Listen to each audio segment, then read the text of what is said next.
我係裝修連啊，非洲客家人，出生46年啊，啱啱爭和平。當日阿爸年輕事業要有錢，直到阿媽在上面曬喺割書言。切衰藝就求咗奔神吧，讀書中華佢只教做輕眼自家人。那小學畢業只要去讀順延，先生講嘢嘛，張少林你聽個不用心。讀到初中年阿爸成年寫咗叫錢，毛邊在你向下調高雅順做嚟水公園。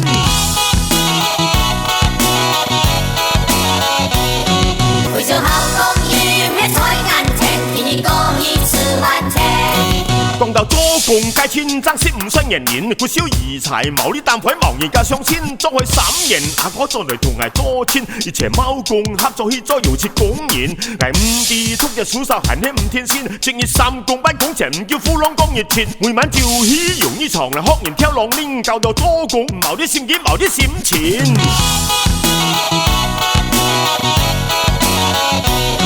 啱啱有型啊太流，懵到財神啊，仲係溫書書，而且貴人展現，就夾 band 去買吉他、鑼鼓、鋼琴，從此向天做節樂隊向咗奉獻。話唔到仍然只曉有人來見，愛唱下做電台負責歌詞向咗車連連。當時嘅歌壇有十分光鮮，偽裝修煉呢度居然超千元。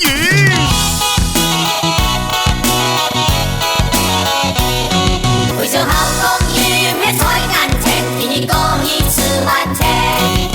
阿婆買鹹吹藝依一層面，以為係呢鳳唱名叫作之作言，鳳凰拍挺樂樂對藝校有先線，李黃峰峰超清遠還要談新鮮。見過30年嘅嗰陣調前咪劇天之家，知你門戶起咗個線，一小魯巴當然戰喊好多客人，從此客家嗰時就會裝修練，從此客家嗰時就會裝修練。